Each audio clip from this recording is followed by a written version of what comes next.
Hi, folks. This is Mary Hogue. We're waiting for Daphne Dixon. We were just doing a rehearsal, had a little technical difficulty. So we're just waiting for Daphne to get on the real meeting versus our rehearsal meeting. So while we wait for her, I just thought I'd get on video. I'm not normally going to be on video. I see we have a few attendees already. Thank you for joining us. We're learning the technology as we go. So thank you for your patience. Hopefully you're all staying safe and goodness, can't talk now. And enjoying our webinars.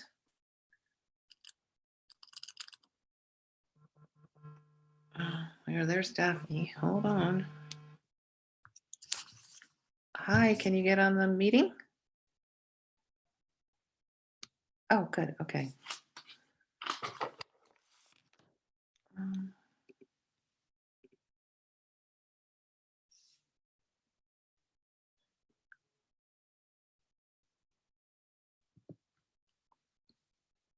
Okay.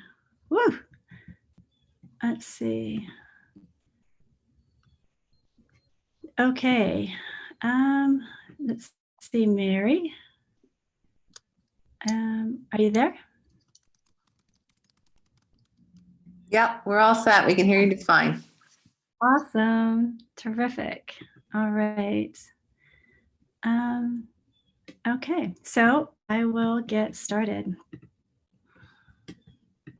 Well, thank you, Mary, very much for inviting me to be on today's call. I'm Daphne Dixon, and I actually am one of the members of the Sustainable Fairfield Task Force. And it's an amazing group of people. I'm so honored to be a part of that task force. It's just an incredible experience. And today I am here to talk about a couple of things. The first thing I'm going to speak a little bit about are the benefits of municipal EV readiness studies. And back up for a minute. So a little bit about Live Green. Live Green is a 501c3 nonprofit organization, and we've been around for a while. And we have different programs, and one of our biggest programs is a program called Clean Cities. I want to start off talking a little bit about leadership and a little bit about international, national, regional, and to remember that our country is a part of the Sustainable Development Goals, which the world agreed to in 2015. And these goals really are a guiding light for the world to follow in regards to getting to sustainability. And as you can see, 2050 is a big target for net zero emissions. There's also the International ZEV Alliance, and this is something that Connecticut has agreed to be a part of. There's the ZEV Alliance, which has 8 states, and this huge commitment to have this, 3.3 million ZEVs on the road in less than 5 years. Connecticut's commitment to that is 125,000 EVs. We're currently at about not even 12,000. So we have a ways to go, big ways to go. And then of course there's the great work of the Governor's Council on Climate Change. And I bring these leadership groups up because these goals are very aggressive and very important. And what's just as important is that here in our communities that we put together programs that enable us to meet these goals.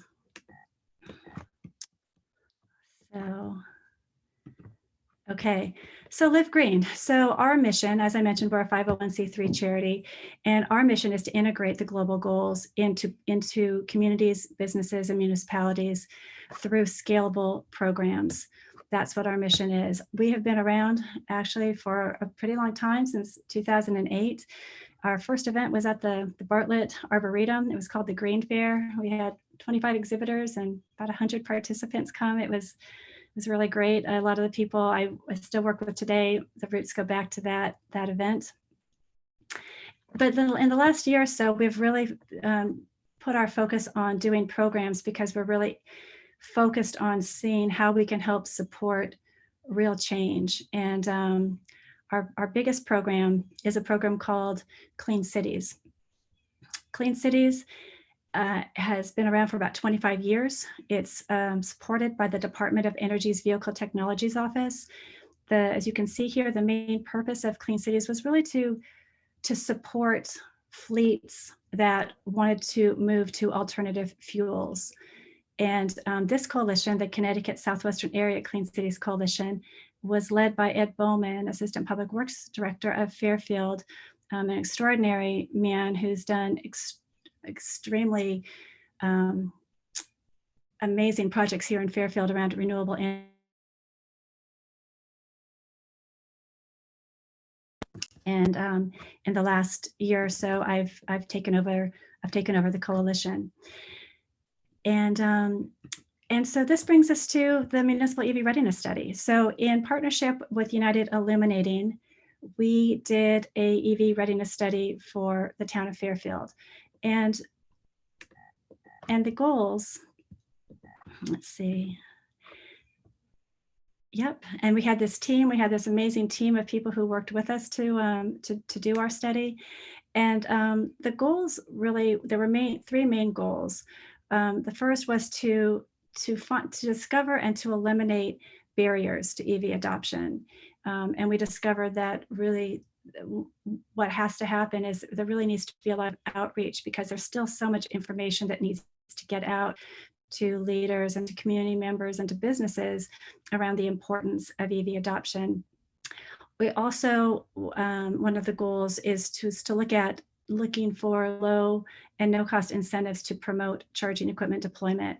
So we have identified a workplace charging grant that we're actively pursuing, and hopefully will be successful in getting that grant, and that will help with that area. And then also identifying public and private grants to build more infrastructure. And we are actively pursuing 2 DOE grants in that arena. So we're really looking for how can we fund this, because that's one of the first things that comes up with people is how are we going to pay for this? So what is EV readiness? So it's a lot of things. And basically it's pretty much, you pretty much need everybody on board. You need your municipal leaders, you need the people in the different departments, you need financing, you need utility, you need the utilities support, you need participation by businesses, schools, developers. You really need everybody to understand the importance of why we need to do EV readiness, and then provide them with the tools that to move forward together. So the study really takes a lot into consideration. We talked with the municipal departments, got their feedback on their eagerness and interest in EV adoption. We talked with different local stakeholders, including Sustainable Fairfield Task Force and the Connecticut EV Car Club. We talked with developers. We talked with environmental groups. We did over 25 interviews to really get a lot of feedback. We also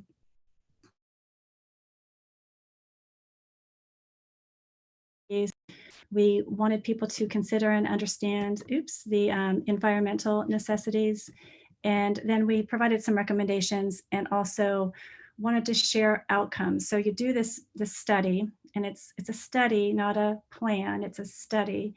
But there's a lot of outcomes that came out of this study. And really one of the gems of doing a study was all the conversations that we had with all the various stakeholders, and really finding out where there was interest in EV, where there was maybe some resistance, and maybe where there was opportunities to learn more. Okay. Let's see, I wanted to go forward before, there we go. So the key steps in the EV readiness study, it takes about 4 months, excuse me, to complete with all the interviews and everything that we do. It's really important, as we did in Fairfield, to have a point person in the town to help sort of guide the way and do the introductions to the different people we need to talk to. As I mentioned, we did 25 interviews. We we worked with the Chamber of Commerce and Economic and Community Development to conduct a survey to get input from business owners and from residents to get their ideas and thoughts on EV readiness, and identifying partnerships and funding sources, of course, I've talked to. Also, we looked at EV trends and looked at what's going on in other parts of the country, other parts of the world, just sort of see what are some best practices. And then we provided a final report and presentation to the Economic and Community Development Director and Commission. So we started doing our study by talking with folks in the different municipal departments. So we talked with people from, for example, we talked with people from zoning, and one of the things that we came out of that conversation with was that, potentially, one idea would be that could there be changes in zoning that require a minimum number of EV charger parking spaces. And so that's something to be decided. It's a recommendation that the town can consider. It's something that Middletown is doing. So that's really great. And then one of the highlights, I thought this was really fantastic, at Trademark, the luxury apartments over by the train station there, Fairfield Metro, they're very innovative and forward thinking. So they're an example of a business development that doesn't actually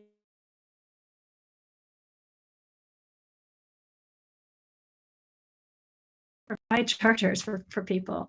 So they when they opened up their building for lease, they had chargers in place, and now if somebody comes in and they have an EV, they'll just buy a charger. So it's easy for them, and they're just happy to support EV adoption in that way. Let's see. Parking is another interesting area to discuss, and what we found was, I think we all know that sometimes people will stay in parking spaces too long. Sometimes there'll be internal combustion engine vehicles that park in places with charging stations, and so those are things that have been happening. And so, what can we do about that? So some recommendations are that we start having tickets for people who are not, EVs that are not they're staying in places too long, or the wrong kind of vehicles parking there. So Connecticut has a statute. As far as enforcement, that would really come down to local ordinances. And that's something that when we spoke with our police chief, he was interested in just thinking about that, or what could be done, or maybe perhaps taking it to the commission for review. So it's just a recommendation of what can be done as far as parking enforcement. Building codes and permitting. So of course, all the towns follow the state building codes, and that's really important. But what are some things that we could be doing that might help? So one of the recommendations that we have that I was really excited about was that when we did our research and we talked to other towns as well, we discovered that when people get a permit for a charging station, that permit is just like any other electrical permit. It goes in with hundreds or if not thousands of other permits, and it's not separated out. And one recommendation would be that that permit is somehow tracked so that towns, if you call up a town, they can easily tell you how many charging stations applications that they have, permit applications they have, which would easily tell us how many charging stations we have in each town. And it's important to know how many charging stations each town has, because the more we have, the easier it is to hasten adoption. And there's other ways that charging stations are tracked. A lot of the charging station companies, they will upload the information to the afdc.energy.gov station locator, and that's a great place to find EV chargers. But not all not all providers do that. And so if all the towns tracked them separately, then we would all know how many chargings we have. Also making sure that they're ADA compliant, I think is obviously really important. Public Works, it's so important that we're working with our Public Works department and with infrastructure. And also when it comes to the different charging station applications, but it's also really important to talk with Public Works about what are the opportunities to add EVs to municipal fleets. So a lot of times with municipalities, of course, it comes down to cost, but really a first step is to work with municipalities and with in our coalition, like we really welcome the opportunity to work with any municipality to talk with them about what are your requirements for your vehicles? Is there a vehicle application that might work for EV? Just to get the ball rolling. So having the opportunity to have conversations with the fleet manager or the maintenance director in different towns regarding the fleet, and just taking those first steps to see, is there an opportunity to start purchasing these vehicles, and then working with the different OEMs that might have a special, like a bulk buy, or working with other towns or other regions, or working with regionally to see where we can get some good pricing on these EVs, because there's ways to bring those.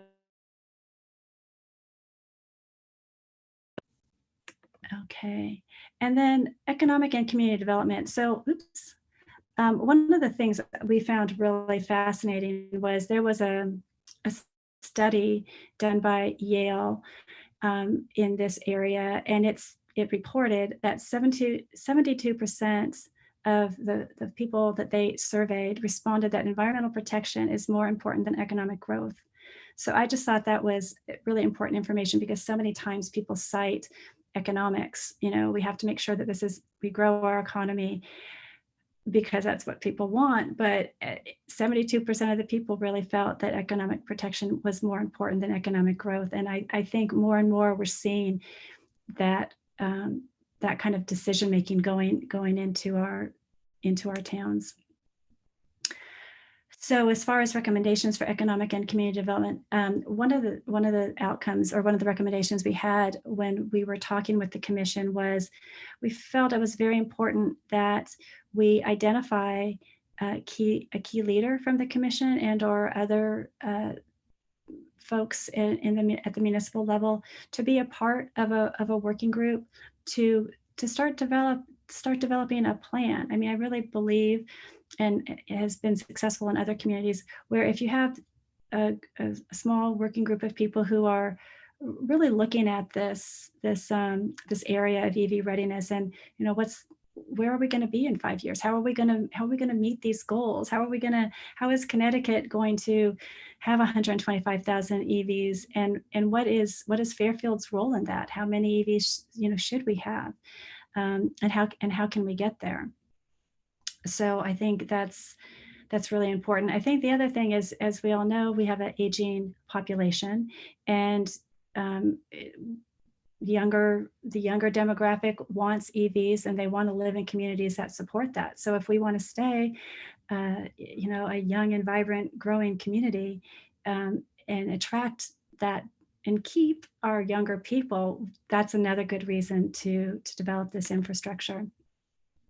So obstacles are a part of life. They're everywhere around us. And of course, they are with us with EVs as well. So in doing our different interviews and our discussions around town, there of course, there's going to be folks that are not on board with this. Some people actually do believe it's a small percent, but some people actually do believe that EVs are a fad. There is the expense issue. Of course, cost parity that'll come into play in a couple more years. And so the prices are coming down, so that will help us. The ranges are getting better, as we all know. I think performance, we're doing a lot of these drive-in rides, so hopefully a lot of people, I know we have the Green Wheels Expo, and we've had so many people experience the fun and exhilaration of driving an EV. And so people are starting to experience that great performance. and not worrying about that so much. And then there's access to secure overnight parking. So that is something, if one lives in an apartment and they can't, unless they live at Trademark, then they can. But a lot of places don't have charging, or if you are maybe a homeowner that doesn't have a garage, so how do we get past that? So outreach and education is really a huge part of this. And that's something that we're at Clean Cities and Live Green really dedicated to working on. So a lot of the things that we're in the process of doing are and putting together programs for our dealership training. Really excited about doing a parking enforcement webinar that we would invite um, police stations and anybody who wanted to come to talk about that enforcement issue and different aspects of how do you handle parking with EVs. Workplace charging webinar and workshop. We'll talk a little bit about that a little bit more later, but that is something that we're definitely doing. It was going to be a workshop. Now it might be a webinar. And of course, workplaces have changed, but there are still some that will be coming back sooner than others, and we want to be ready. We want to be ready to help support workplace charging when that time comes, and so we're excited about that. I think permitting, we're working on a webinar for our municipal building and permitting departments, and also for zoning. What we're really excited about is we have launched and do have an electric school bus toolkit 6-week program, which I'll talk about a little bit more later, but we're actually headed into week 2. And that is a program that we hope will result in some grants and some electric school buses for some of our communities. So partnership and funding opportunities, of course, as we discussed, you can't do any of this without funding. And so we are continually talking with the COGS and DOT and really anybody who can help with the funding part of this, working with the chamber to do outreach events that help business stations at their places of business. Oops. And really looking at what grants are available, and we do that consistently. So what if we don't do this? So what if all those obstacles are too much and we don't stay the course? Well, I mean, I think we all understand the degrading air quality and associated health costs with having with not getting to this. Now, of course, we have experienced these last 30 or 40 days, and we've had the 40% drop in emissions. So that's been lovely. But when we all go back to work, we're going to want to keep this good air quality. Like I said before, we don't want to lose our younger demographic. We want to also take advantage of as many grants as possible. So that means starting these projects as soon as possible and getting as many grants as available, because those grants might not be around forever. So we want to get them while they are here. So talking about air quality, probably a lot of you saw this, but this is all what's going on right now. We've had this, we're having these amazing blue skies. It's not a blue sky today, but we all can see from the pictures that we're seeing from across the world of what this quarantine has done for our air. And this from NASA is spectacular. If you can see there, Connecticut, it's night and day. So I think we all want to, I think those of us on this call all want to live in a world where we keep the air quality like this or even better. So what are some of the outcomes of this study? So, we did the study, we had some recommendations, but what are some of the outcomes that are living on afterwards? So we did a survey, which we'll get to, which has some really great information. One of the outcomes of the study was we did our regional conference on sustainable development, which was November 13th at Fairfield University. And that conference actually had many outcomes that help support EV adoption. So we're really excited about all the things that came out of that. There's a lot of outreach efforts that have come out from this. As I said, one of the outcomes was we were able to report back to the Economic and Community Development Commission, and hopefully we can work more closely with them on planning. And then other outcomes are that we are involved in these active funding opportunities, these DOE grants. 3 of them, which are the deadlines are this week. So we're working hard with our partners to get those grants in and hopefully be successful at winning those awards. So this was one of the outcomes we did. We worked with the Chamber of Commerce and the Economic and Community Development Department, Mark Barnhart and Beverly, and we found this to be very good news that 68% of respondents indicated that they already owned or were interested in buying or leasing an EV. So that's very, very good news. And this information that 65.5% of those surveyed felt that their employers should install workplace charging. So this is what is leading to our workplace charging workshop and webinar, because obviously this is what people are wanting. This is where our society is going. So we're going to follow up on that.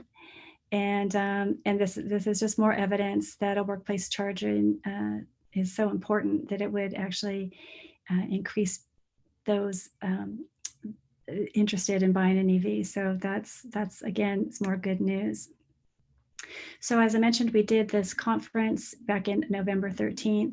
And from that, we were invited to speak at one of the COGs a couple of times.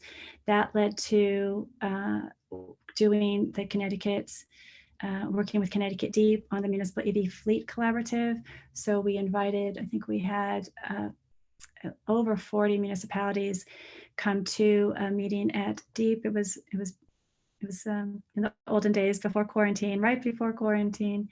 We were all still safe.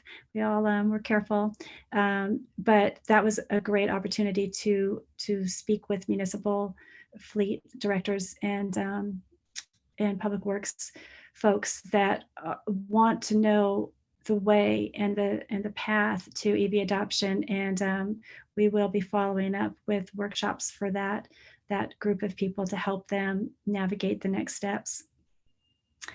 And then I talked a little bit about how this led to our electric school bus toolkit, which we're talking about next, and our 6-week program. So these are some of the upcoming trainings. We talked about this a little bit before, but we're very excited about these trainings, and we will let everybody know about these if they'd like to attend or share the information with others. And this was another outcome I talked about earlier, which is creating some sort of working group where there is a goal of really putting together a plan. What every town really does need is they really do need a plan. I think without a plan, I think the people perish, as the saying goes. So active funding opportunities. So we are right now, these are the 3 grants that we are actively pursuing. One is for electric school bus and energy storage project with UI and the Lion Bus Company. There's also a DC fast charger grant be along I-95 for medium and heavy duty trucks. And then there's a workplace charging in partnership with Plug in America grant that we're working on. And then the VW settlement grant applications will be coming out in June, and we hope to be working on grants for electric school buses. So our upcoming events will be this webinar. We don't have a date yet. We had to switch it from a workshop to a webinar, so we'll keep you up to date on when that's going to be.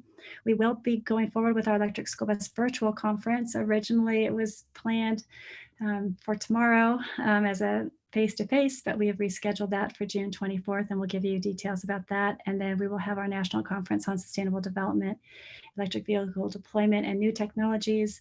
That is based on the event we did last fall, but now it'll be virtual, so we'll be broadening the reach to a more national audience. So the benefits to the town for these for the EV study, the EV readiness study.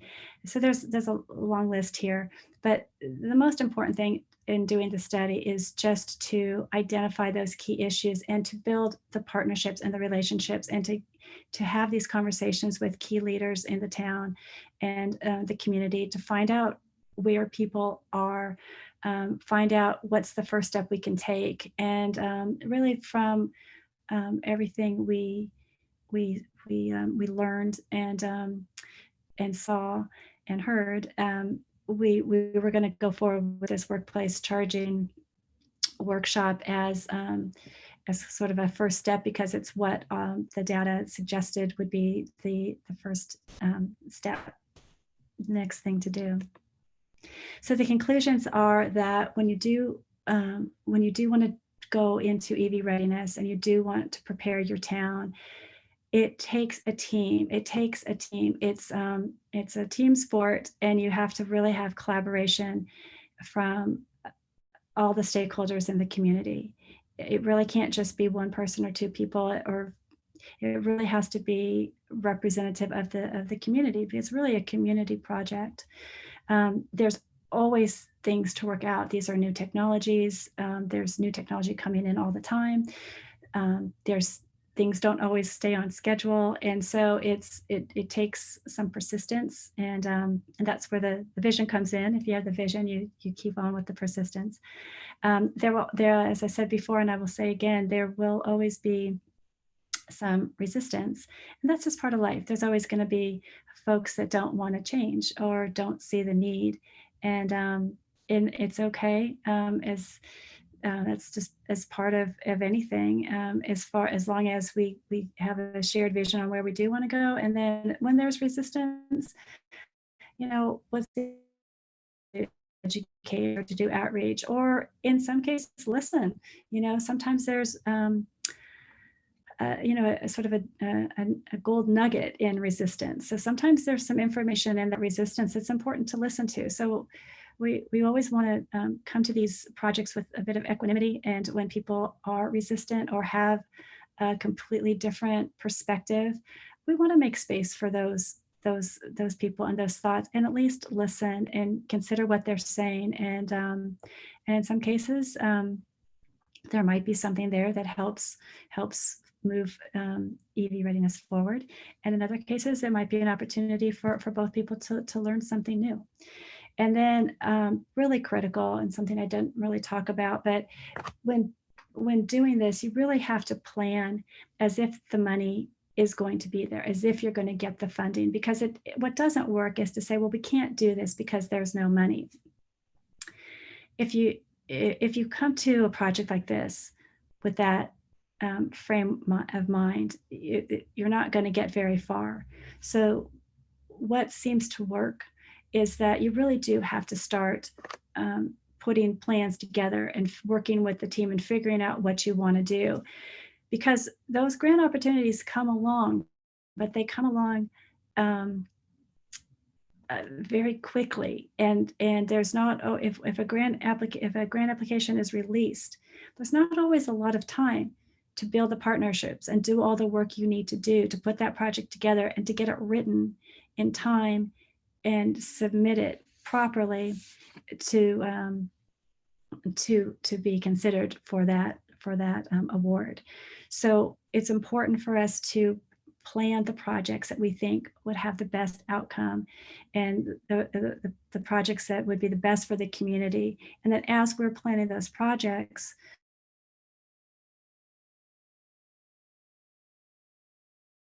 has access to potential grants, so that when the grants come, you're ready to write it, and you're ready to get that award. So collaboration, teamwork, and vision when it comes to EV readiness, that's really the biggest takeaway, is that's what it is. It's everybody at the table working together for a shared vision. And so this is a lovely quote from Jeff Sachs, and he says it better than I ever could. And So I end this section with his quote: "Make no mistake in understanding the critical role that you have. Those of us alive right now, we are the last people who can prevent catastrophe on the planet. We're at the end of the line. We all need to make decisions and work together so that we can move the needle." So that is a little bit about EV readiness. And then I'm just going to take a few more minutes and talk a little bit about our Electric School Bus Toolkit 6-week program. So I'm so excited about this program, and I hope you are too. So the Electric School Bus Toolkit program, it is a program that the goal of the program is to work with a group of dedicated people, a cohort that will work together for about 6 weeks. And in that 6 weeks, we'll work together and collaborate. And the goal of the program is that at the end of that 6 weeks, it's right before the grant applications come out, the VW settlement grant applications. And then the goal is that we work together regionally on an electric school bus grant. So we will be, these are our metrics. So right now, number of people registered, we have over 50 people registered. Registration, the last day to register for the program is tomorrow. So it's a cohort. So we're going to be everybody who is interested in working on a grant regionally. And in some cases, if it doesn't work regionally, I mean, working on an individual town, that's fine too. So we have over 50 people registered for that. We have, and so the registration closes on Wednesday because we really want to, we're working together as a team. And so it's really important that we get everybody in who's interested in doing it pretty much from the beginning. This is week 2, but there's plenty of time still to catch up if you register by tomorrow. Number of towns registered, we're close to 20 towns registered. So that's terrific. We will be measuring that each participant attends one, but the sessions, the materials will be available afterwards, and they'll be recording. So if somebody misses a session, they can still catch up. We're going to measure our program by how many VW grant applications are submitted by this team of people, by this cohort of people, and that'll be measured by single communities going in on an application on their own, or regional grant opportunities. We're also going to take stock in how many grants are awarded to the participants of this program. We're just curious, if we work with people, if we all work together on this and we submit grants, how many are going to be successful. We're going to note the dollar amounts of the grants, and we're curious to see how many school buses, electric school buses, we can potentially have procured through this funding opportunity. So our electric school bus champions. So we invite people who want to be their champion to sign up for the program. You still have until tomorrow, and the contact information is down there. It's Kelsey at livegreenct.org. We had an orientation. We had our first module, which was talking about our electric school bus team. And it's really, like, again, this is all it's like a broken record. It's you really want to build your team, and and just like in the municipal readiness study, just like with any project like this that serves the community, you want to be successful, you need to include a variety of stakeholders in your team. So we talked about that last week. This week we're so excited.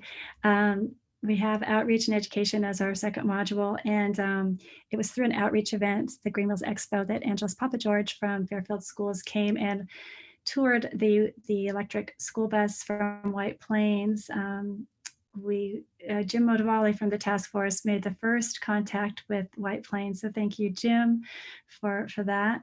And so we had Angelus come to the Green Wheels Expo. He toured the bus, and we're now working on electric school buses in town. And Angelus will be joining us for our module on Thursday and talking a little bit about his story. And so will be great to have him share what he's doing. our module 3 will be about procurement, about how do you actually get these buses? How does it actually work? New technologies about the different types of infrastructure and the charging infrastructure, the economics of it. And then in the end there, we're going to really start putting together our project plans. So this is what people can expect if they sign up to be in this program. They'll have weekly tasks to work through. They'll discover who needs to be on the team and why they're so important, ideas and resources to support community outreach, gain an understanding of the procurement process. It's important to know the different types of technologies. And part of that too is things as simple as you really want to look at your bus depot. Where are your buses parked, and how does that location inform you on what kind of charging station infrastructure you're going to want to have? Learn about the total cost of ownership, and that's important too, because as you're building your team and you're asking people to join you, there's going to be a lot of questions about costs, because it comes up as something that people feel is a deterrent.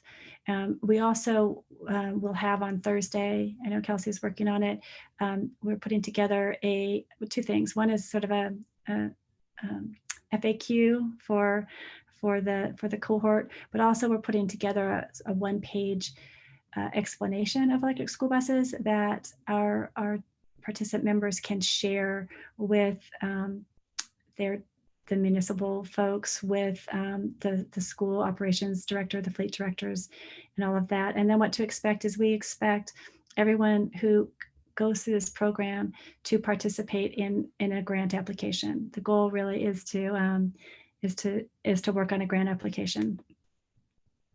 So these are the modules: building the team, outreach, procurement, new technology, economics, and that.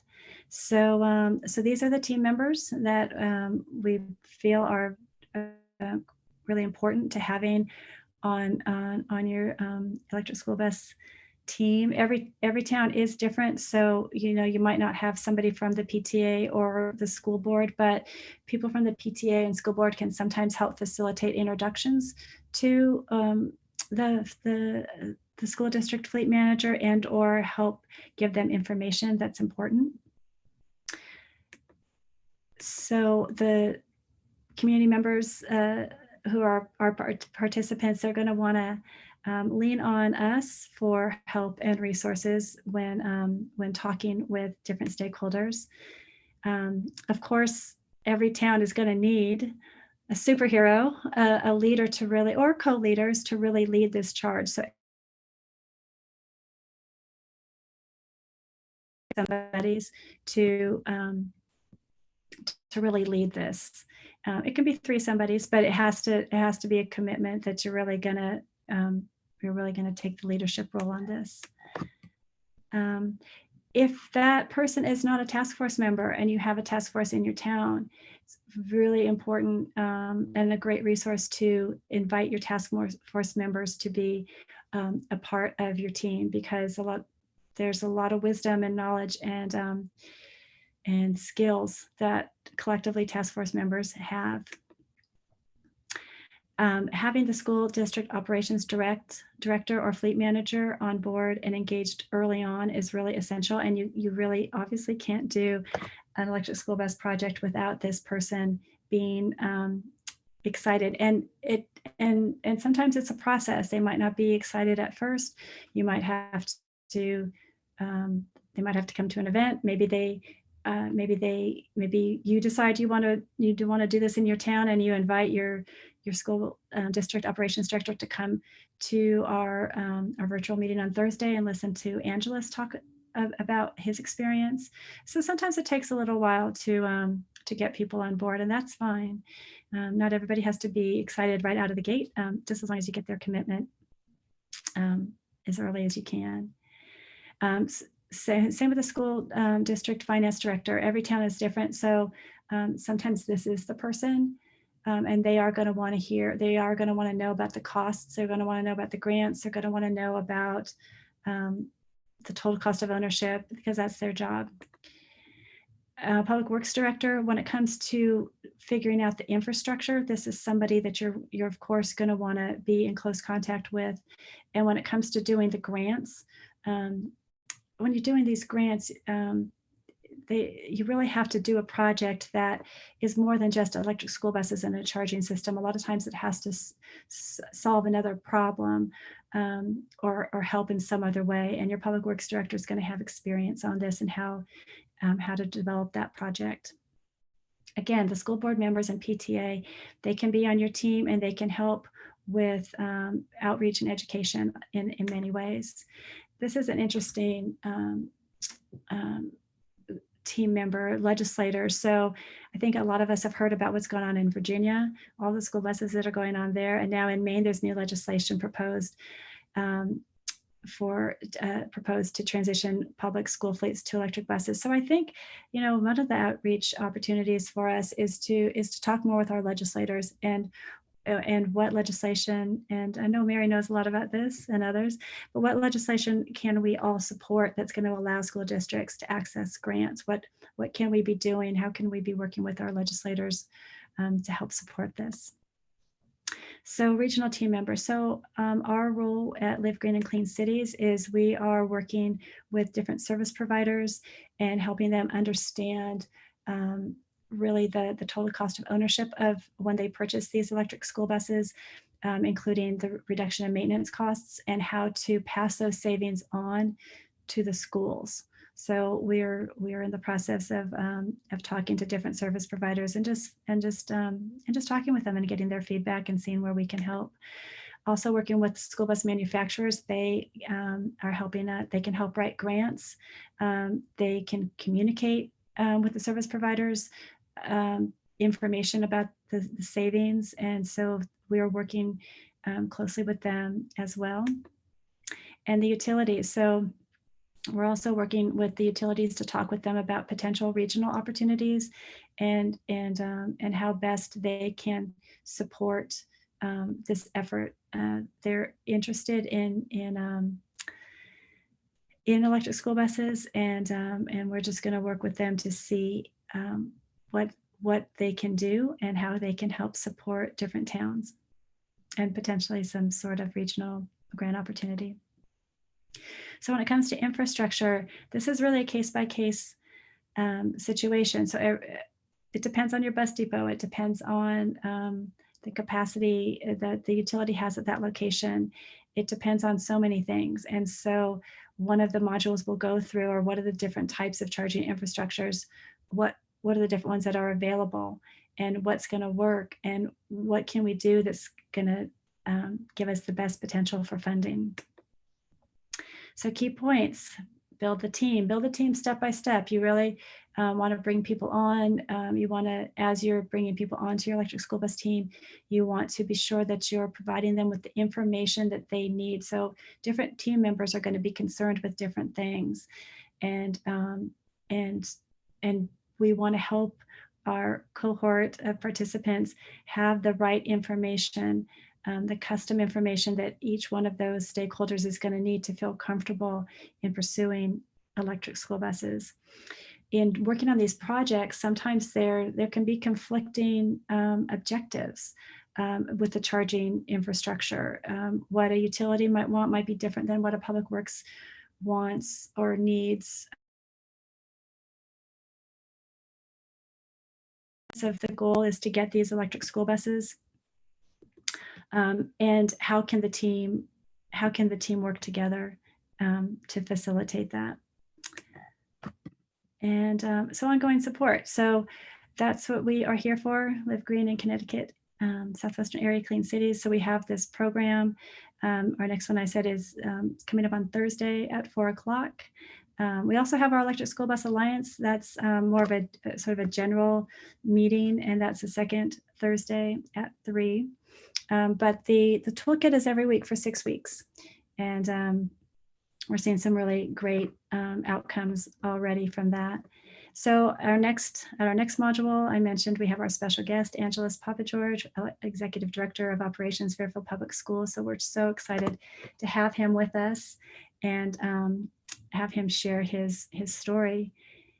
I just want to go back a second. I believe we've got Abby here on the phone, and she's part of our cohort, and was hoping that if she could, hopefully she's unmuted and she can talk a little bit about her experience being a part of the Electric School Bus Toolkit.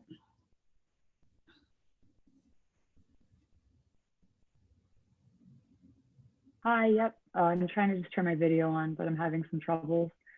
That's okay. So hi everyone, I'm Abby Winter. Thanks, Daphne, for the intro, and also thank you, Mary, for organizing this call. It's been really great. And yeah, so for Easton's Energy and Environmental Task Force, we have 3 people now that are part of a subcommittee to be really championing this electric school bus for Easton and starting to pursue getting a school bus in Easton. So it's only been 5 days since we've been part of the Toolkit cohort, and we've only attended 1 module, but honestly, just that 1 module kind of granted us everything we needed just to kind of give us a flame under our butts to get going. So, just in these 5 days, we've already mobilized the 3 of us to start contacting people, just because the module helped us to understand what questions to ask, who to ask the questions to, really how we should be shaping our journey and preparing for applying for this grant.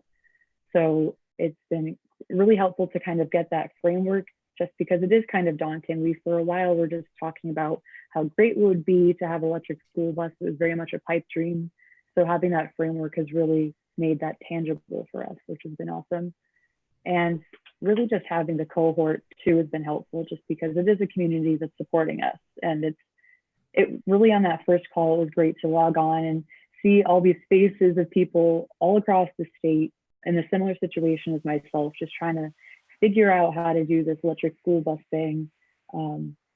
It is daunting. So hearing everyone's questions, all their situations, all their obstacles was really helpful for us to know that we're not alone and to learn from each other's successes and mistakes, which has been great. So thank you so much, Daphne, for organizing it, and we're looking forward to Module 2 on Thursday. Awesome. Yeah, well, I'm really inspired by what you're all doing, Abby, and it's just really fun to work with you again. Thanks, Daphne. If anyone has any questions, you can type them in the Q&A on your Zoom. I haven't seen any questions. I just wanted to let people know, so full disclosure, I'm the co-chair of the Connecticut League of Conservation Voters, and on our educational side, which is a different board, we have been very involved with the Middletown school bus procurement. And I was hoping to get Alex Rodriguez on the line, but they've been very busy. So they're probably in a meeting on another Zoom meeting somewhere else. But and I actually aren't not as familiar, but they are getting a school bus in the fall. Is that right, Daph?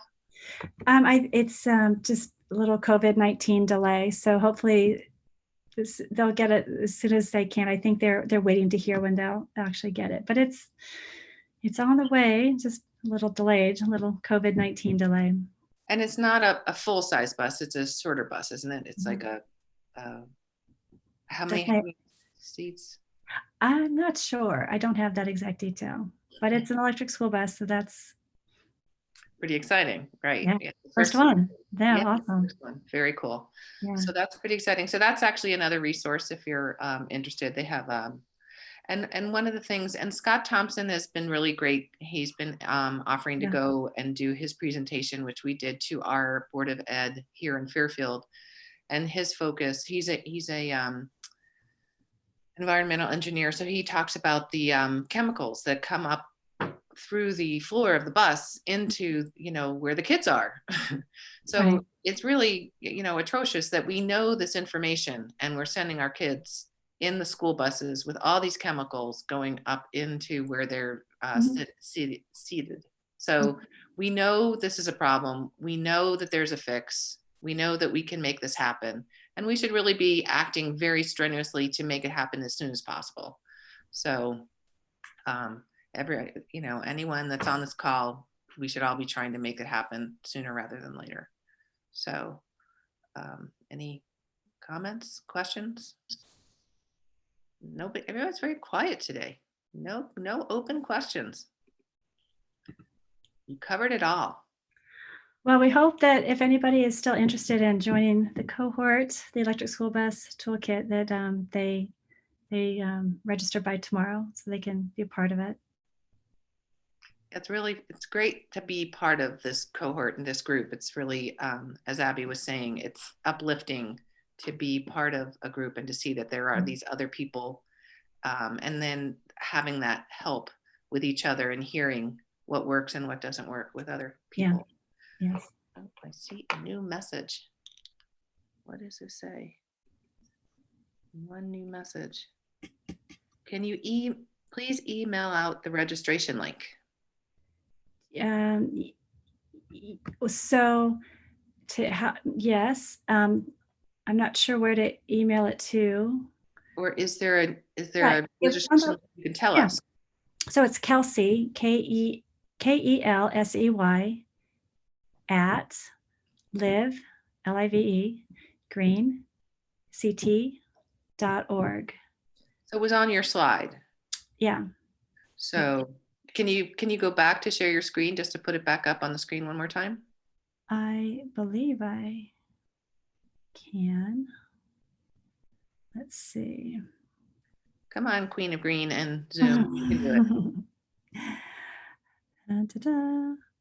It's Oh, there it is. Abby wrote it in the chat. oh, Can thanks, everyone Abby. see that?